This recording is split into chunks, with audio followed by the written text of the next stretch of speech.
I do feel like the Gregory-Janine relationship is the best version we've had of Ross and Rachel since Ross and Rachel. People have attempted to make it happen, but this is the best because I feel like when Friends got onto Netflix and I did a binge during the lockdown all over again, I forgot how quickly they actually get together, and then it was about keeping them apart.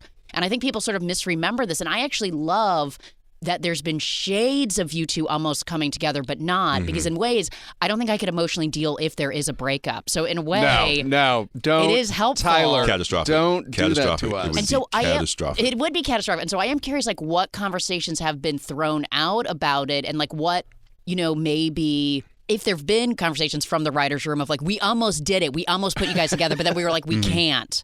Like, what does like Quinta Brunson say about what is happening with you two? Well, one of the things we had always talked about from the beginning is that we want this to mirror real life as much as possible. And in real life, getting together with somebody is never a straight line. It doesn't just go from we meet, we like each other, and now we're together. It doesn't happen like that. Part of what we want to continue to do is throw real life obstacles in their way that they have to grapple with. Quinta said multiple times she's not even sure if they're going to get together at some point. We're more focused on the journey of what it looks like to them making that decision. But I think everyone assumes, and then it will end with them being together. There's a version of the show we've talked about where they never get together and they choose not to be together that we also like.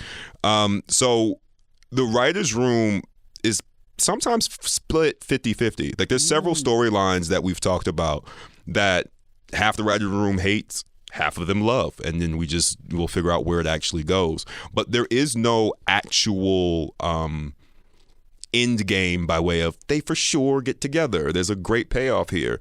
We want it to mirror as much as real life, and sometimes that doesn't always happen.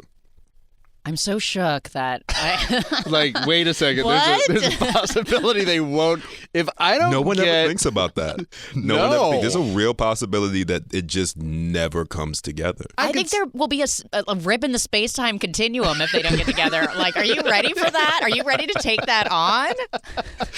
Yeah, I've already been catching some of the heat from Gregory rejecting Janine in the first episode of season 3. Yeah. It was hurtful, to be honest. I've got a strong core. I can take some jabs.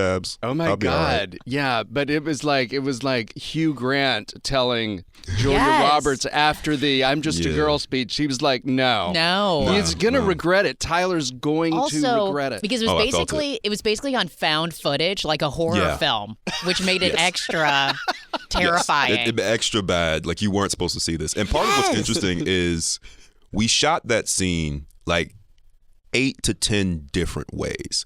And when we do, it's kind of like we did the end of season 2, that conversation. We go from the mildest version of that conversation to the most harsh.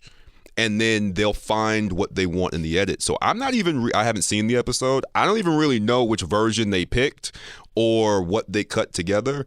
Because there were some really harsh takes where we took it there. Oh, wow. Where it was a very cold... Yeah, so I don't know what y'all saw, but based on people's reactions, I'm guessing it didn't go well. No, there were shades of cold. There were shades of cold, but there was a real sweetness to it. Yes, because you get it. Yeah. You know what I mean? Yeah, you get it, but it's also harsh.